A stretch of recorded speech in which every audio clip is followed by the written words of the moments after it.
Hello and welcome to the Satire Fire podcast, where I'm just wearing a turtleneck for aesthetic purposes. This has nothing to do with any skin blemishes I might have on my neck. If anybody tells you otherwise, they are lying. I am your skin blemish free host, Samuel. And I'm Sydney, and that's going to make no sense to anyone until like 15 minutes from now. So, last week, I think that we ended our podcast with Sydney saying that we were going to start talking about Brave New World this week. But I'm a liar. Well, kind of, sort of, a liar by omission, I guess, because we hadn't really fully... We came up with a new structure for the podcast a little bit. Look, we're new here. Exactly. We decided that whenever we do like a shorter book, it's only going to come out to 3 episodes because we're going to talk about the plot synopsis of the book, the history of the book, and then an analysis episode. But if we do a fun little filler episode with each book, not only does it give us an extra week to be able to read and prep for the next series, but also all of our series are at least 1 month long. And that seemed like a really fun round number to shoot for, is every series or like from one book to the next, it takes about a month. And I think if you want to read along with us, that gives you time maybe to try to read the book too. I mean, everyone reads at different speeds, but... Yeah, exactly. Like, this gives both you and us an extra week in order to finish Brave New World so that you are ready to go for next week. But these in-between episodes are going to be really whatever we want them to be. Sometimes it's going to be covering maybe like a novella or short story, kind of like the Modest Proposal episode where we can do it all in one episode. Sometimes it might be Q&As or mailbags, whatever, if we happen to get enough questions in order to make one of those. But whenever I get my way, I'm going to try to cover a satirical movie, because while I love reading books, my other like biggest pastime is watching movies. I love watching movies, and there are a ton of really good satirical movies out there. So we're going to talk about one this week, but we'll get into that in a minute. Before we actually start talking about it, Sydney, have you been reading or watching, I guess, anything lately that you want to tell people about? I've watched a couple movies before. I just want to preface this entire episode by saying I'm not really a movie person in the way that Samuel is a movie person. A lot of people are movie people, and I just casually watch them. And so if I sound ignorant, that's why. Please don't cancel me on the internet because I don't know things about movies. I mean, it's a completely different medium, and I think that we talked about this a little bit in the first episode, maybe, where we talked about you getting into comic books, and just because you're like media literate in one area doesn't mean that that's going to carry over to literally every form of media. Yeah.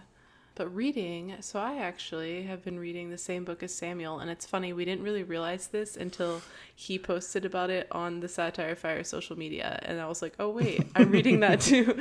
But I've been reading Demon Copperhead by Barbara Kingsolver, I think is that how you say? I think that's how I would say it. Barbara Kingsolver.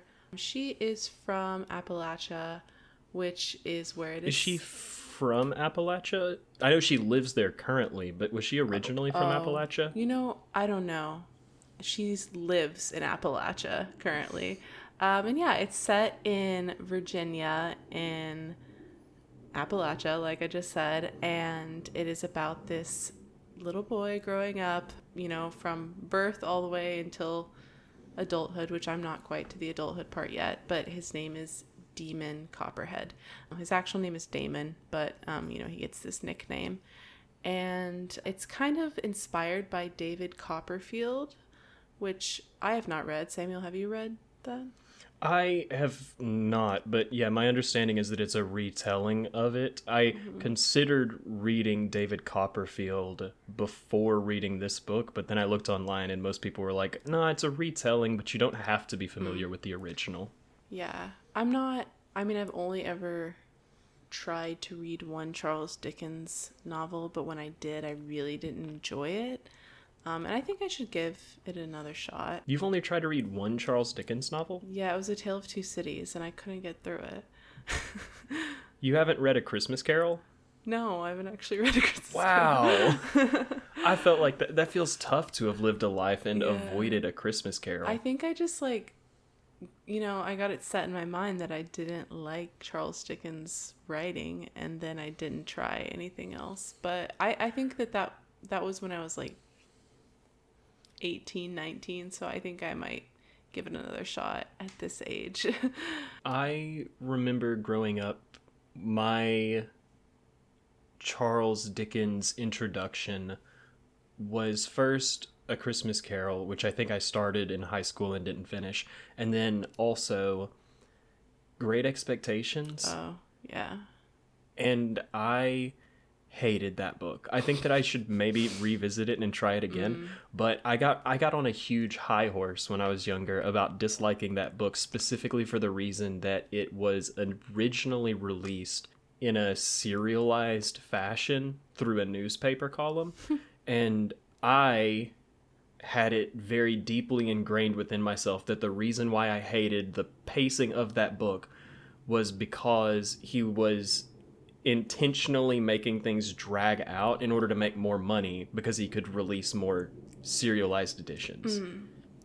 See, I just did feel that when I was trying to read A Tale of Two Cities, I remember my main problem is that, yeah, it was just so, he was dragging things out. And I do think like really descriptive writing can be beautiful if well done, but I just felt like he was just trying to prove that he knew a lot of words. Like, I genuinely felt like he just went into way too much detail about every single aspect of the world and everything that we saw and everything that we encountered. And like, my one example I always give, because I just remember being like, what? But there was like, and honestly, I don't even remember like what this book was about at this point, so like, I don't think I should really speak on it, but I just remember... I'm pretty sure it has something to do with two cities. Yeah.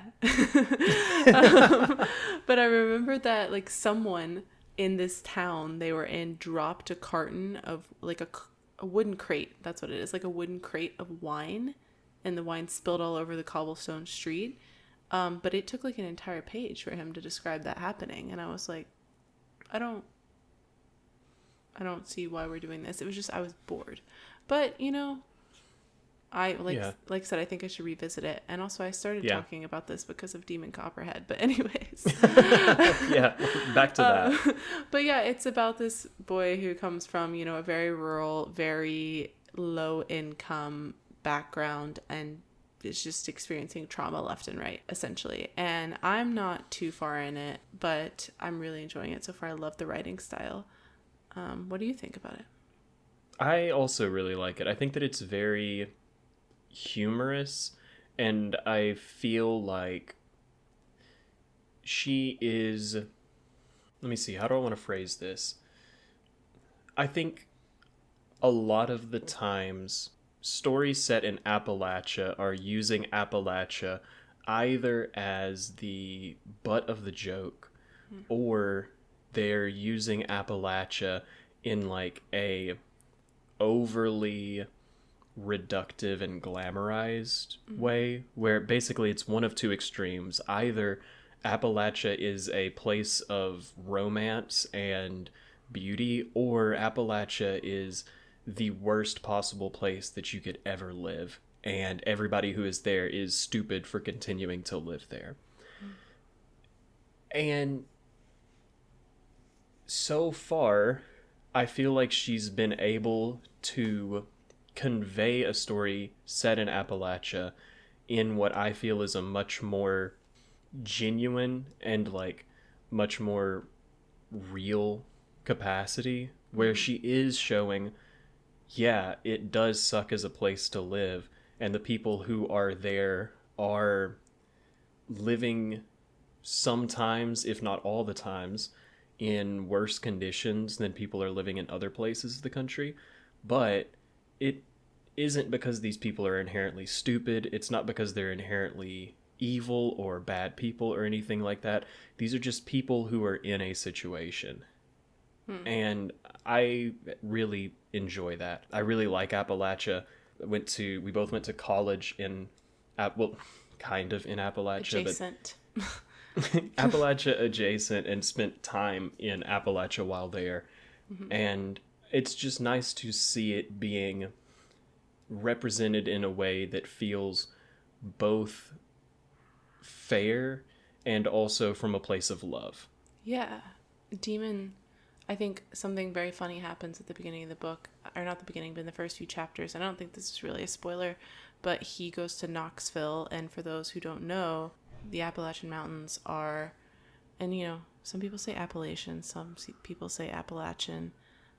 I think the correct term is Appalachian, but yeah. Well, I think that it's Appalachian if you are not from there. Yeah.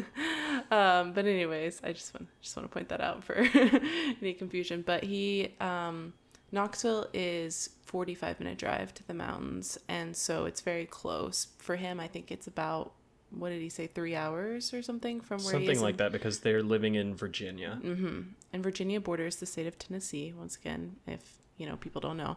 But and so they drive to Knoxville, and he lives in a holler, like in the middle of nowhere in the mountains. He's never seen a city in his life, and he gets to Knoxville and he hates it. He thinks it's disgusting. He thinks it feels like a prison, and he just like wants to be back home in the mountains. And I think that's like a really realistic way to show like the love that he has for his home, but also he's being critical too of like what he's had to endure because of his home. And I don't know, I liked that. I thought that was like a realistic thing to do, if that makes sense. Yeah, definitely. I know that growing up I had a dislike of cities simply because I had not been to cities growing up, and it's different growing up in rural West Tennessee than it is growing up in rural Appalachia, like obviously. But I feel like it is a very common rural life experience of the city being a somewhat scary place. Like, it's weird to go to a place when you've not been to one before where there's not trees and grass and just like open space everywhere.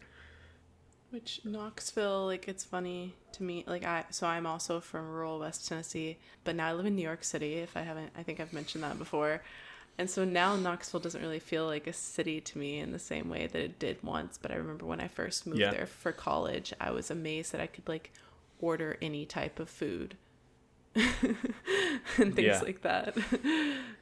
So yeah, but it's been great. I like it a lot, and looking forward to seeing how things go as he gets more out of his childhood. I mean, not looking forward to, I think it's going to be sad, but yeah. Anything else? Any books you wanted to talk about? I feel like I monopolized the conversation with Demon Copperhead.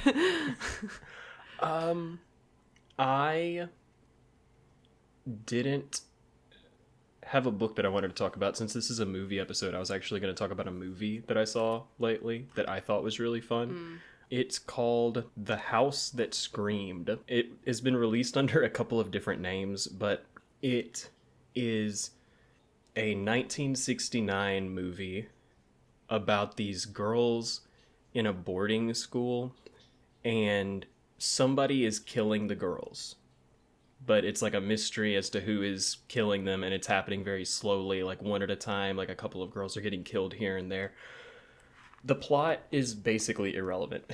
The plot is not what you're here for. What you're here for is, it's a period piece movie where everybody is in these fun costumes and they're wearing their school uniforms, where they've got these huge puffy shoulder pads and their waists are like completely snatched.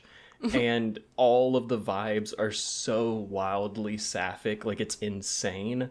And it's just these girls going around in this lesbian atmosphere, slowly getting picked off one by one. It's such a fun time. I had such a good time watching this movie, and it's basically like, it turns out it's so hard to find. I actually found a copy of it at a used book sale to support our local library. They had a collection of like 50 horror movies all in one box set, and one of them was this movie, and I was like, oh, that sounds pretty cool. And then I looked it up, and I just can't find it anywhere except for like one company recently re-released it on Blu-ray. Still, if you get a chance to watch The House That Screamed, I would recommend it. I think that it is now streaming on Tubi, so go check out Tubi. I'm a big Tubi fan in this household. If that doesn't show you like that Samuel's a movie person, then I don't know what would. Yeah, so go check out The House That Screamed. It has nothing to do with satire. It has nothing to do with books, except it's set in a boarding school. It's just fun. If any of the things that I said, from costume to sapphic vibes, interest you, it's a good watch. Sapphic vibes interest me. Just in life in general. Yeah. Well, we can cut this out if we want, because I already talked about a book, but I did recently watch Anora, which won. I also watched Anora. Yeah, which won that movie award, Oscar. It won more than one. It won multiple Oscars it won Best Movie, right? Best Picture. Best Picture. Anyways, I watched it and I liked it. I don't feel, honestly, once again, like I think I'm kind of stupid about movies, and so I'm like, I don't think that anything I say matters. I think I also watched it, and then here's my movie take on it. I think the script kills. I loved the script. I thought that the acting was incredible and the cinematography was really fun. I feel like there were some directing choices that I didn't love, so it wasn't like a perfect movie for me, but it was definitely one of the best movies that I saw last year. But in this house, we support unions, and Sean Baker did try to go out of his way to not let his crew unionize for that movie, so that's not great. But like, you know, he seems like a cool guy. He supports sex workers, and he made a good movie. So maybe next time let him unionize. Honestly, my biggest complaint about it, and this is why I was thinking I'll just sound stupid, is that it was really loud. I was like, why are people yelling constantly in this movie? But I liked the plot. Like, I thought it was well done on a lot of fronts. I was just like, oh my gosh, can we please quit yelling? Yeah. See, but that's part of the thing that I liked from the script, is that I felt like it was a very realistic depiction of people who are in the middle of a meltdown. Yeah, no, that's fair. But with the movie primer out of the way, let's get into what we're actually here for, which is a movie from 1989, directed by Bruce Robinson, from the wonderful United Kingdom, called How to Get Ahead in Advertising. Now, if you're not familiar with Bruce Robinson, that's understandable if you're an American. I feel like he's significantly more popular and more well-known in the UK. He directed With Nail and I, for people who would be familiar, which is also a good movie. I think that I like this one better, but it doesn't matter. But it's from 1989, and let's kind of talk about the plot. I'm not going to do a scene-by-scene breakdown or anything, but I just want to give like a general overview of the conceit of the movie, and then we can get into our reactions and responses to it. As a heads up, this is probably going to be spoiler heavy. Maybe not spoiler heavy, but if you want to watch this movie without knowing anything about it, first, listening to a podcast about it was probably not a great idea. But second, now would be your time to go and watch the movie and then come back, because I do think that watching it not knowing a tremendous amount is beneficial to getting the most out of it. So, now that you're back, after having watched the movie, How to Get Ahead in Advertising is following Richard E. Grant as an actor in the role of Dennis Dimbleby Bagley, which is such a funny name. Did they say his middle name in that movie? I did not catch that. It's like the very last scene, which I'll talk about later, okay. But at the very end, he announces to the world, "I, Dennis Dimbleby Bagley." But Dennis, or Bagley, as he's referred to in most of the movie, is an advertising executive. And the movie opens with us seeing him giving an advertising pitch to a room where he is showing an incredible amount of disdain for your average consumer, while also showing like a really shocking, I don't know what would be a good word, like He's very what is calculated isn't the right word I'm looking for, but he is very calculated. I feel like he has this weird level of self-awareness of what his job is in advertising, where they're trying to sell products in a supermarket, and he's talking about, we know these people, they are on a diet, and so they deserve a little bit of a treat, and so we're going to sell them a little treat, but then when they've had a little treat, they're going to feel guilty, and so we're going to sell them another diet. To me, it felt like he was just a very selfish person who, it's like posing the advertising industry as an industry that is all about the money and just getting consumers to buy a product, and they don't care about consumers. Consumers are stupid, and we can manipulate them, and here's how you do it. That's what I took from it. Yeah, exactly. Bagley is having a bit of a problem because he has been asked to come up with an ad pitch for basically an acne cream. They refer to them as boils pretty regularly in the movie, but I think that's more of a UK term. I think we just call it acne over here in the US. But he's having a very tough time coming up with a concept of how to successfully advertise this boil cream, and that leads to him having a mental breakdown in which he has decided to completely swear off advertising. He's going to quit his job. He's testing every single piece of, like, every item that he owns in his home. He's testing to see if it does what it's supposed to, or if it is victim to advertising propaganda, and if it is, he's going to get rid of it. Yeah, I just feel like that scene was crazy. Like, he was covering himself with every, like, topical thing, and, like, tasting food and throwing vacuum cleaners in the bathtub. And, like, I mean, like, I wrote in my notes that I was taking while watching it, this man is losing it. Like, it was... Yeah, he definitely is, and he's losing it to such an extent that he develops a boil on his neck. And this boil essentially becomes a manifestation of everything that is wrong with advertising.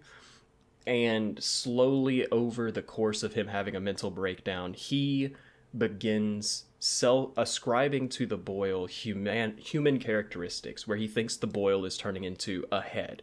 How to get ahead in advertising. Oh. It just clicked for Sydney. Whoa. That's crazy. So he's got a boil that's turning into a second head. Nobody else can see this. It's just completely in his mind that this is happening.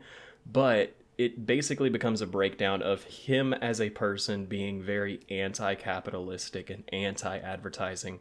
The boil is very pro-capitalist, pro-advertising, doing whatever it takes in order to make the sale.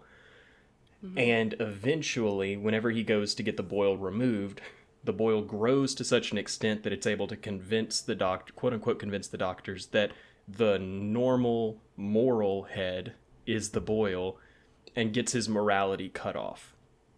And then begins to live the rest of the movie as this hyper-capitalistic warlord, becoming incredibly powerful in the advertising game, which gives us the answer to the question that the movie title is proposing. First, it's obviously a play on words because he's growing a second head, so how to get a head in advertising. But the answer to the question of how you're supposed to get ahead in advertising, Cut off your morals. sell your soul.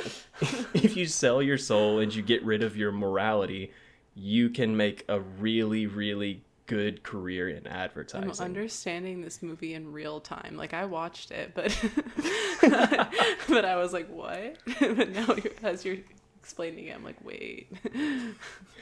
It's very much a satire, and it's very much leaning into this concept of like showing the nitty gritty of advertising and trying to explain like what are the failings of capitalism, but showing them from people who are acting as a talking head for capitalism, essentially. So a couple of the like instances that I marked that are like really fun scenes for me is like whenever he's developing his morality, he's talking about how he wants to throw his television into the bath while it is playing an advertisement for itself, so that he can be rid of it and all of the advertising that's associated with it. That's funny. Wait, this is a funny movie.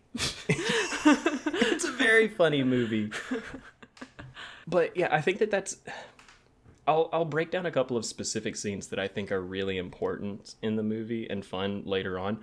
But I just want to do like broad strokes of like, what's this movie about and like what's it saying? And so I think that in the past, maybe in the last episode, I talked about how with satire generally, you have society being wrong and the main character being correct from the creator's perspective. And so I wanted to specifically point out some of the things that the main character, while he has his morality, is doing and saying as a beacon of this is what the artist is trying to say. And then later on point out some of the things that the corrupt side of of Bagley is saying as like proof from the inverse of like these are the things that he's standing against because this specific bastard is promoting them. So did you have any specific scenes that stuck out to you that you enjoyed? When he's he's making a film, he's filming himself. So essentially everyone thinks he's crazy. His wife calls a psychiatrist to come and sedate him at one point. I mean, he is behaving in a very erratic way. I mean, like, you know, he's losing it, like I said. And so it makes sense that his wife calls a psychiatrist, like she's concerned. But he, you know, believes he has like this information about what's wrong with the world. And he makes a movie trying to tell Julia... Oh, that's confusing. His wife's name is Julia, not to be confused with Julia from 1984. Wait. But it is related. Oh wait, because it's all coming together. It's all coming together. He said Big Brother. Whoa. Okay. Whoa. I need a second. Sydney's realizing in real time again why I picked this movie, which is it's an allegory that's fully referencing 1984. So his wife's name is Julia, and also he specifically, whenever he is getting psychiatric treatment about his manifestations with this boil, he talks about his fear of Big Brother. And when confronted on why he has a fear for Big Brother, or what Big Brother is, he talks about how Big Brother is advertising. And Big Brother is the way in which the government is working with advertisers and with media in general in order to promote its own ideas and be able to persuade the public of things through their televisions without them realizing that they are being persuaded. It's an inverse. Screens. Exactly. It's an inverse of telescreens always watching you. Instead, we're always watching telescreens. I did catch the Big Brother reference when I was watching the movie, but honestly, like, as I was watching, I didn't, at that moment, fully understand all the connection. Like, I understood the connection from capitalism, and, you know, in 1984, capitalists are bad, but also, in 1984, you know, no one's really good, but But yeah, so what I was going to say though about this point when he's recording this movie or whatever to show his wife Julia, he is talking about like processed meats and like not even hamburgers and just all these products that they're trying to sell you that are not what they actually say they are, and they're not, he's just complaining, and he sounds insane. Like, he does not sound, he's not making any sense. But I mean, if you break it down, like, I guess he is kind of making sense. But then the boil starts talking to him in his head, but also out loud. And it interrupts him, and then he's like responding to it back and forth. Okay, so pause. Go forward later in the movie. Julia's finally watching this tape, and the capitalist version of himself is now the living version of himself, because his morality head was cut off. Yeah. And that guy who has a mustache now, crazy. Big brother comes in and is watching Julia watch this tape, and then he starts saying the lines that the boil had said before.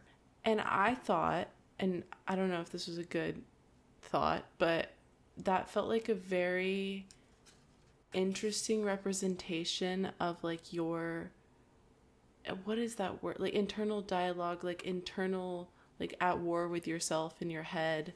And it was like flipped, like one side, like good angel, bad angel, or good angel and devil or whatever in yourself, and you got to see like both personas. Mm-hmm.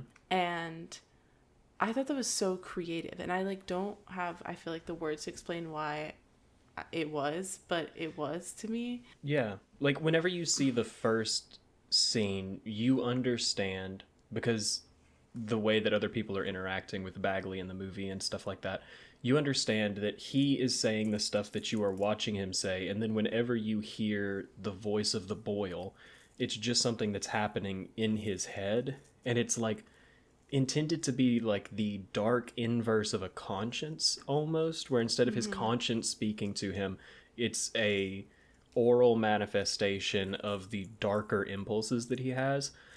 And then you get to see that interaction and that dynamic enacted in real time in the flesh, because one half of him is being played on a television screen, and the half of him that was being suppressed is now running the show and is able to respond directly to the television screen the way that it was previously.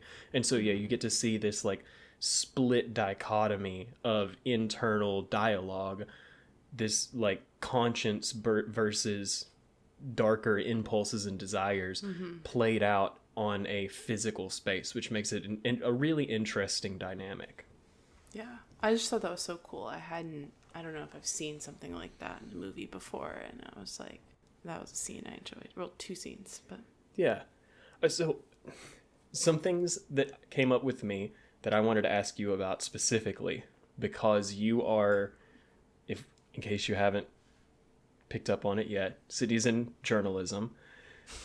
This movie has some negative things to say about journalism. Or at the very least, it has some interesting points that it brings up in relation to the way in which journalists can invoke in the reader's mind a version of a story that may or may not be true simply through the wording of their speech, or even what they choose to make as a headline and stuff like that. So the specific example is, before he's completely lost it, Bagley is sitting on a train riding home, and somebody is reading a newspaper, and they read out loud a story about a drug bust. And a part of the story says that they found a bag with cannabis oil that may have also contained traces of cocaine. And everybody else in the car is like, oh, well, obviously it had cocaine in it. They were doing drugs. Whereas Bagley says, well, it may have also contained a pork pie. It may have also contained an elephant. May means nothing. They're using may because they know that you're going to associate a hard drug with a less serious drug simply because they invoked the concept of a connection, even if one is completely fabricated. And so I was curious if you had either thoughts in which this movie is showing a fair representation of the way that bias can completely change the truth through journalistic, and like the way that I guess two different people with different beliefs and preconceived notions can write a story about the same event, but it's completely different narratives of what happened because of the wording choice that they're using. I would flip that and say two different people could read the exact same story and get something very different out of it and come to you with very different facts in their head after reading a story. And that is unfortunately the very precarious thing about words. I actually think about this a lot because I think that the general public, understandably so, does not really understand what goes into writing a single article. And it depends on the news outlet, and I can't speak for every single news outlet. And also, there are obviously biased news outlets. There are news outlets who write purely about like specific stories, or they lean towards a certain like political affiliation, and that is true. And also, you can find that information easily. Honestly, like, well, I'll just get like, if you're listening to Fox, you know it leans right, and if you're listening to CNN, you know it leans left, or you're reading or listening, and that's true. And so I guess one thing is being like an informed consumer of news, which not everyone is, and not everyone has the tools or resources to understand how to do that. But a lot of people, the general public, like don't really understand what goes into writing a story and reporting out a story, and a lot of like very tedious fact checking and ensuring that your sources are reliable and are who they say they are, and ensuring that you have enough primary sources. Like there's a lot that goes in to just even getting the information that you're going to put on a story, and a lot of times you're having to do that very quickly as well, which is a lot of pressure because you want to get it right. You have to get it right. You can't get it wrong. That's terrible to get it wrong. That's a cardinal sin. And so on top of that, once you get all this information, something you have to do is think about precision of language. And it's kind of impossible because we're human and we can't be perfect, but it's impossible to try to understand all the different ways different people might interpret a singular word. But without giving specific examples, because I don't know that I can really do that for my own career, but like I have written things before that were published, and then people have reached out to me with critiques or questions or criticisms or whatever about specific words I have used because they think they imply something different than what I meant. Yeah, and like that's at a word by word basis. That's not even getting into whenever you write a sentence, a string of words, the differences of inflection within a sentence can completely change the meaning. Yeah. Like this is a thing that's well documented.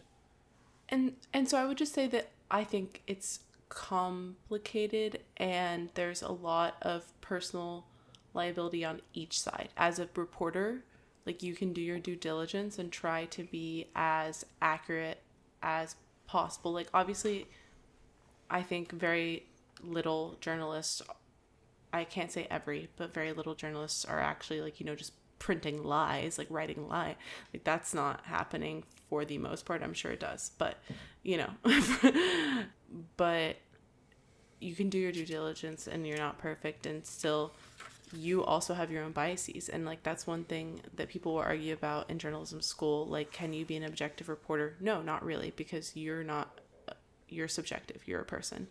And but you can do your best to be truthful and think about the way you're writing those words. But that being said, I think the reader also has a responsibility to try to understand and be an informed reader, and not everyone does that on either side. And I think that this also, so this is another really important scene that I wanted to talk about, which is them playing with the idea of being a conscious consumer, or the idea of being, like, I should say that's a phrase that's getting used in different ways, but a conscious consumer of media, where in order to find the tape that we just talked about, Julia had to find Bagley's briefcase and open it, and the combination on that briefcase was a number that she just happened to know.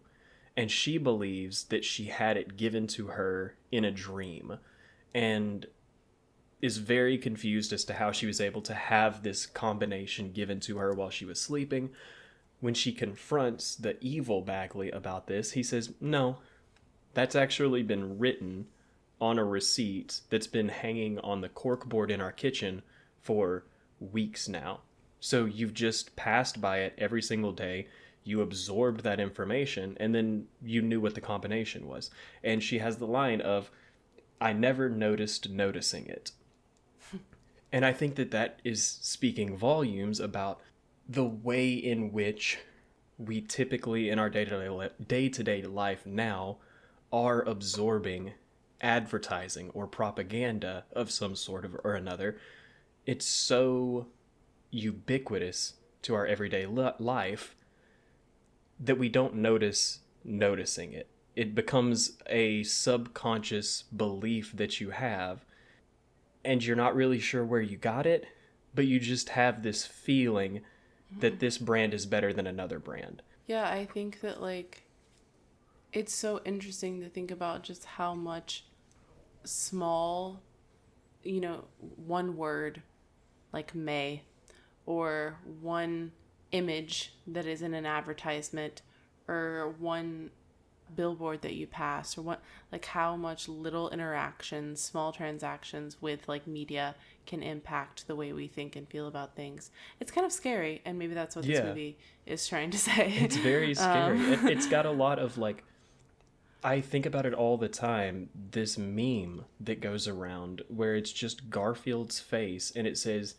you are not immune to propaganda.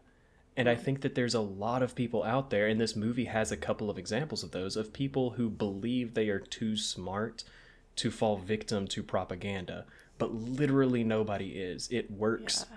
The reason why it happens is because it works. Mm-hmm.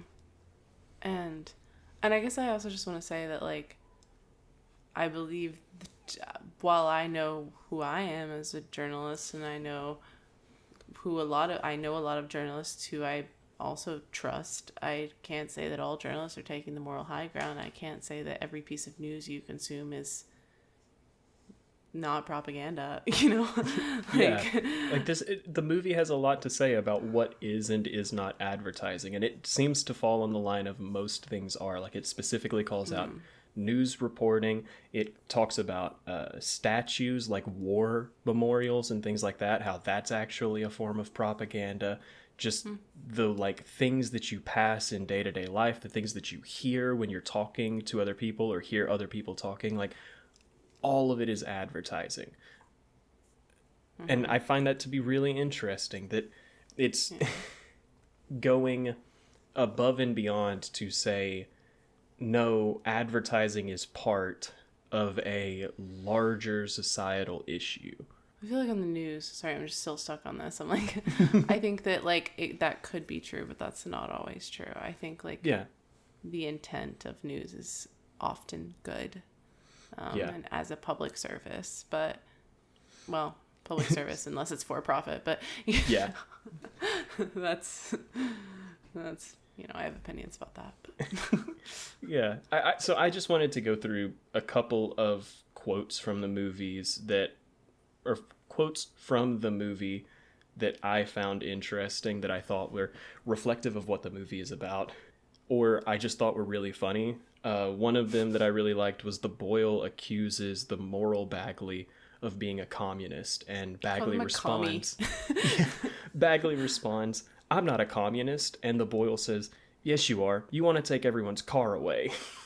And it's just such a funny reduction, because that feels like such a thing that is still relevant and prevalent of, like, No, you're trying to take everybody's car away, you commie.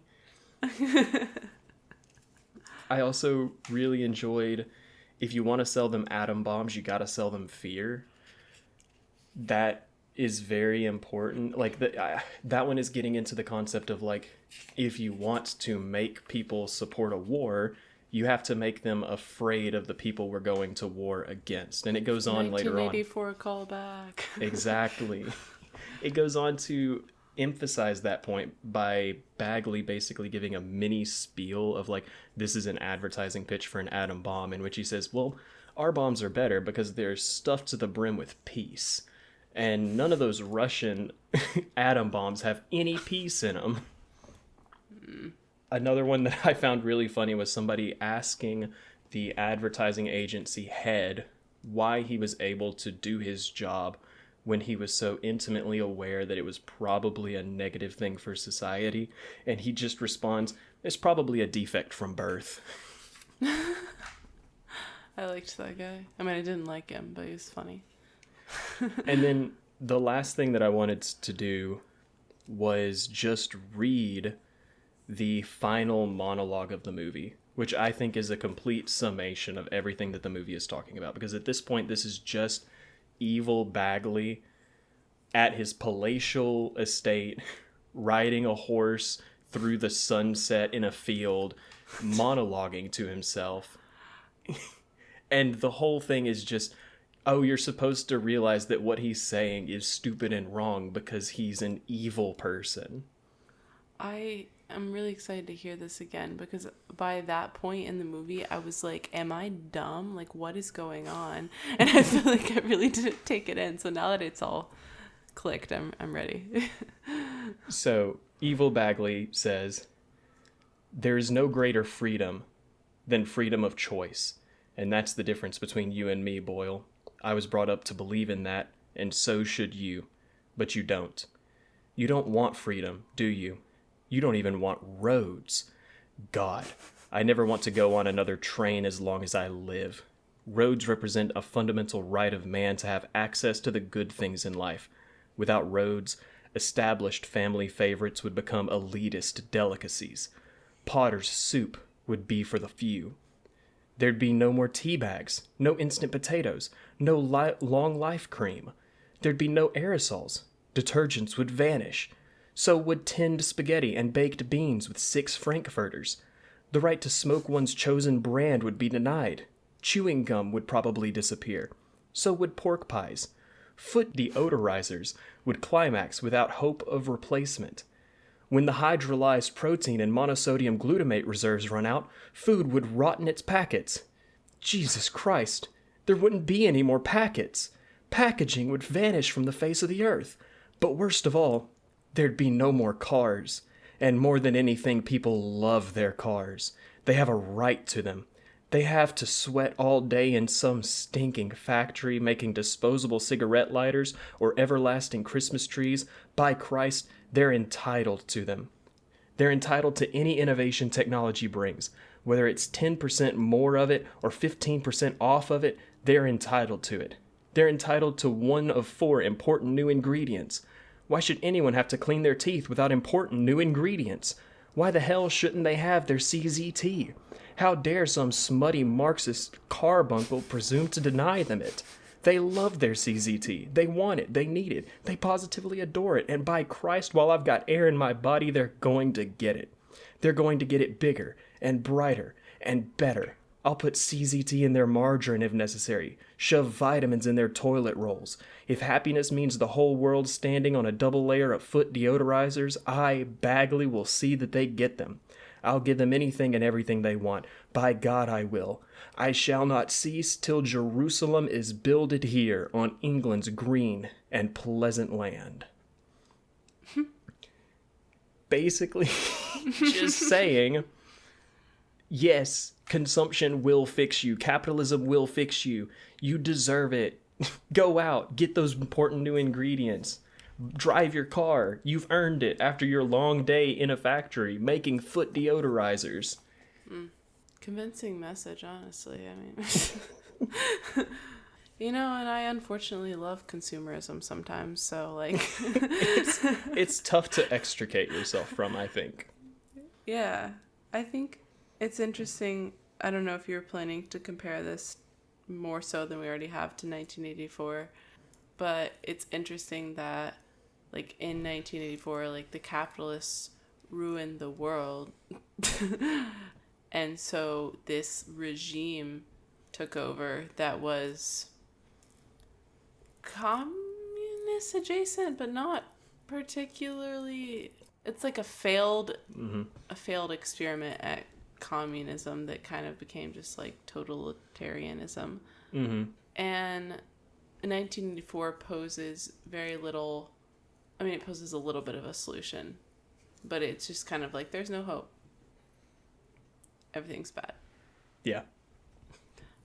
And this is doing a similar thing, but it is saying that like the one thing we have is our morality. And I think it's interesting because like Winston had that for a bit too, but in the end his morality was cut from him, his individuality was cut from him, and that's kind of what happened in this too, and that's an interesting parallel. Yeah, and it's kind of saying that if you're not careful, if you consume without thought and just accept everything at face value that's shown to you, the same thing can happen to you. Like the way in which you lose your ability to tell 2 plus 2 equals 4 instead of 2 plus 2 equals 5 is not because the government is going to torture you until you believe it. They're just going to show it to you over and over and over until you believe it, which is an interesting parallel to the history of 1984, which I don't think that I specifically talked about this, but that concept of 2 plus 2 equals 5, George Orwell got that directly from posters that were used in Soviet Russia while they were trying to propagandize to the people, because they were essentially saying, we want to be able to make 5 years worth of product within the next 4 years. And so they were saying in the next 2 years, combined with the product output of the 2 years after that, that's going to be 5 years worth of output because we're going to work so hard. So it was literally from propaganda, and then he used it in his book as an example of that like backwards thinking. And I feel like, you know, mindless consumption is a problem. It's a thing, especially like with the rise of social media. I sound like such an old person right now, and I think social media brings a lot of positives to the world, but I think it also brings negatives like mindless consumption, and especially like everything on social media, like your favorite influencers. I am someone who watches content creation. I have people who I watch their vlogs and I watch their content, and but also like you have to realize that a lot of that is they're trying to sell you something. They're making money out of it. It's their job.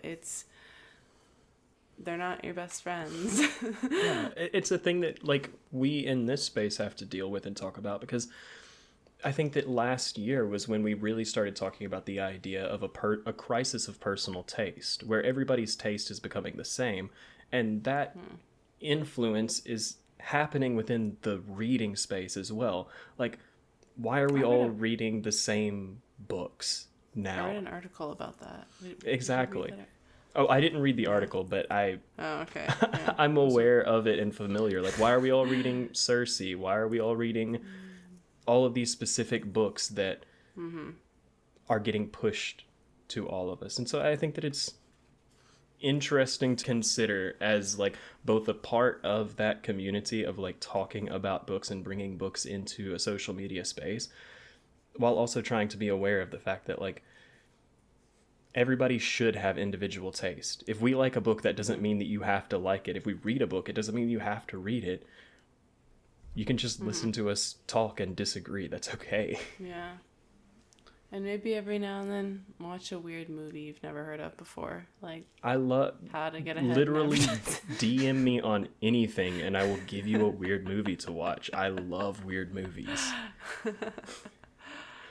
But with that, I wanted to move into our like review of the movie, I guess. But before we hear our review, I think it's important to hear other people's review Specifically, I found some very low reviews of this movie on the platform Letterboxd, which I enjoy using.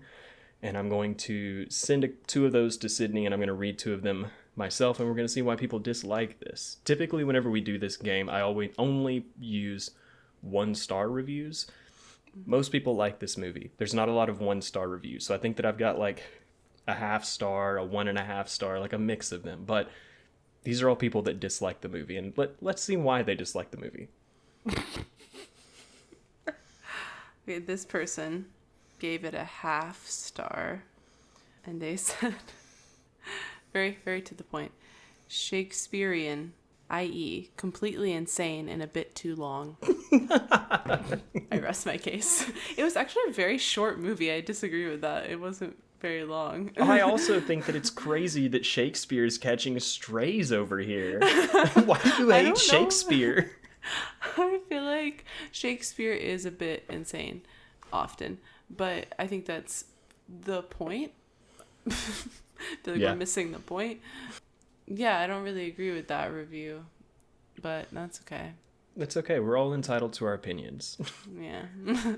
This person's opinion was that they gave it a 0.5 star and said, "Watch this in a film studies class.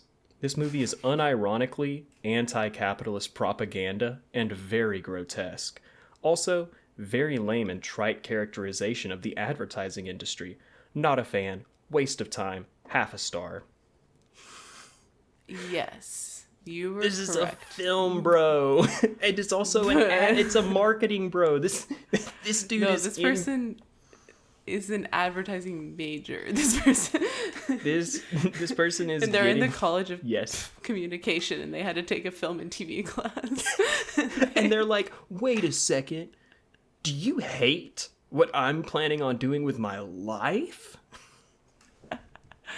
They said this film is anti-advertising propaganda.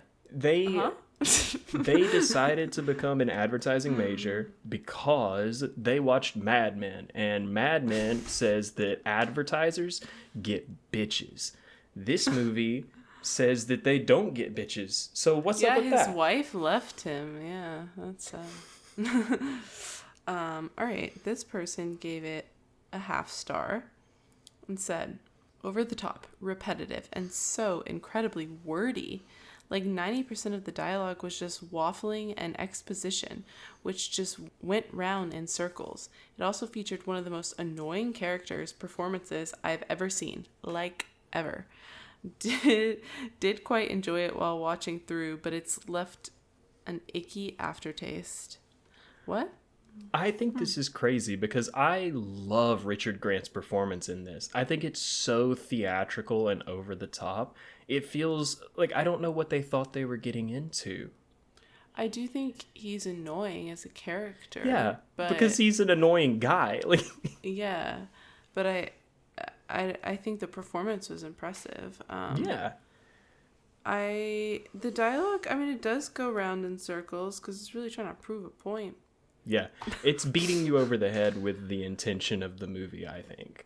And yet, I still came out of it like, what? It happens. I just don't watch movies enough. We'll watch more, don't worry. Yeah. This last review is a 2-star review that says, "It's like some Brit rummaged through David Lynch's bin, found an abandoned draft scrunched up in a ball, read it, and thought, throw in some capitalism and jobs a-gunnin'."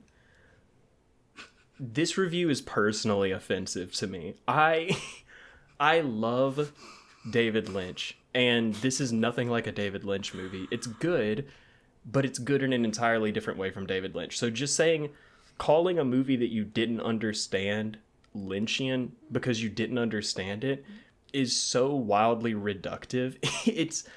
This is not a Lynchian movie. And then also, have you not seen Eraserhead? Eraserhead is anti-capitalist.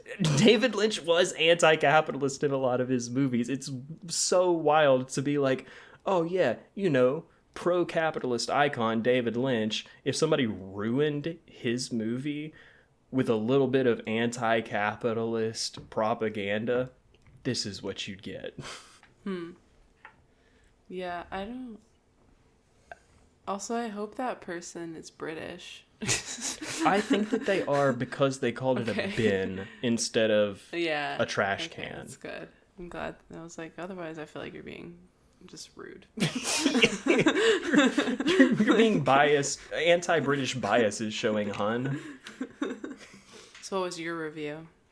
This is a 4-star movie for me, maybe even 4.5. I really like this movie.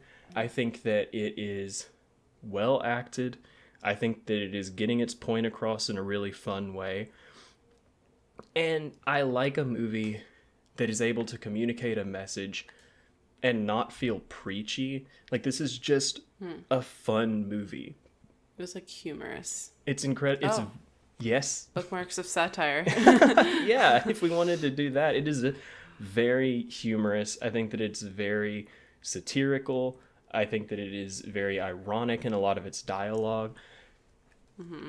I just like it a lot. Yeah. I'm not going to give it a star rating because I don't feel educated enough on movies yet to do that. But maybe in a year from now when we've been doing this like podcast for a 6 while, or 7 then maybe I'll at that start point. star rating movies. But I'll give my thoughts. And my thoughts are that I would say watching it, I don't know that I enjoyed it that much. But that's probably just because, like, it was gross.